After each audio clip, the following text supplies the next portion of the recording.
Kita beralih ke berita selanjutnya, pemirsa. Aparat tim Resmob Polda Sulawesi Selatan menangkap satu dari dua orang pelaku perampokan handphone milik seorang sopir taksi online di Kota Makassar pada Sabtu malam.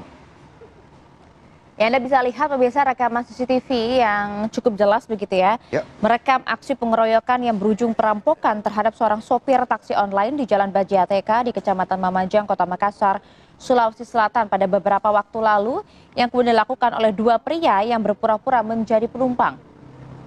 Jadi pelaku ini ternyata menganiaya sopir taksi dan bahkan berusaha merampas juga telepon seluler milik korban sebelum korban keluar dari kendaraan dan bahkan berlari menyelamatkan diri.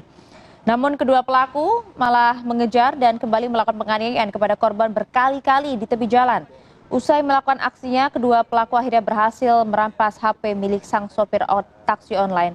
Dan saat ini pelaku kemudian ditangkap saat sedang berada di Jalan Ance Daengoyo di Kecamatan Panakukang, Kota Makassar pada Sabtu malam.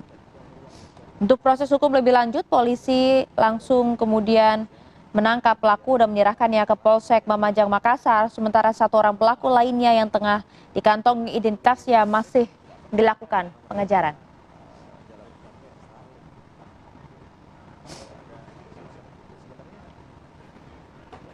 Ya pemirsa, kami coba ajak Anda mendalami kasus ini bersama dengan Kanit Resmob dari Ditreskrimum Polda Sulsel, ada AKP Wawan Suryadinata. Selamat pagi Pak Kanit, Assalamualaikum. selamat pagi Pak Kanit. Ya, selamat pagi. Ya Pak Kanit, bagaimanakah kemudian kronologi kejadian sebenarnya? Apakah pelaku dan korban ini sebenarnya saling mengenal tidak sih? Jadi memang sebelumnya ada permasalahan terkait dengan piutang antara korban dengan pelaku. Jadi korban ini sempat meminjam sejumlah uang kepada pelaku, namun dari pelaku melakukan penagihan, namun tidak ada tanggapannya. Baik, Pak Kanit, berarti informasinya korban sendiri bukan dirampok ataupun pelaku ini melakukan aksinya karena memesan dari taksi online si korban, begitu ya Pak Kanit ya? Ya betul Pak, jadi pelaku ini modusnya dia dengan cara berpura-pura memesan ke bandara dari taksi korban tersebut. Namun tidak melalui aplikasi, tapi melalui WhatsApp pribadinya milik korban.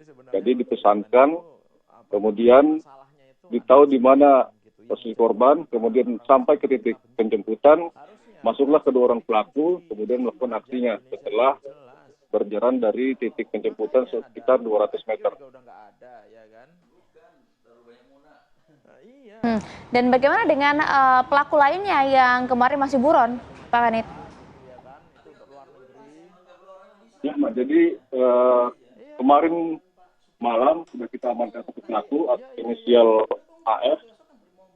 Kemudian satu orang pelaku lagi dibawa oleh anggota Polsek kemarin malam ke Posko Resmob.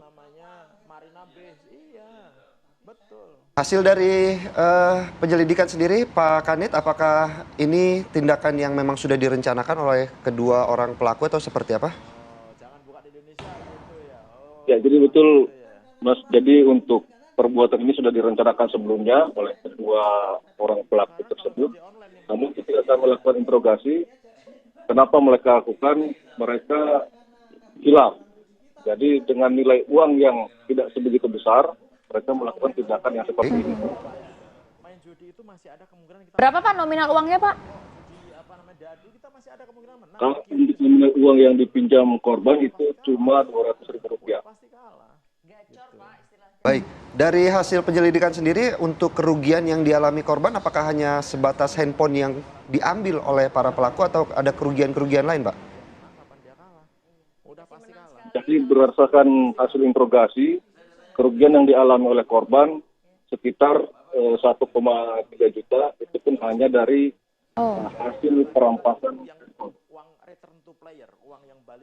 Baik, Ya, kedua pelaku ini ya, walaupun kemudian tadi disampaikan nominalnya tidak begitu besar, tapi kenapa kemudian nekat melakukan penganiayaan bahkan juga perampasan handphone milik korban? Apakah kemudian kalau kita lihat track record atau latar belakang dari para pelaku ini, adakah kemudian tindak kriminal yang mereka lakukan sebelumnya?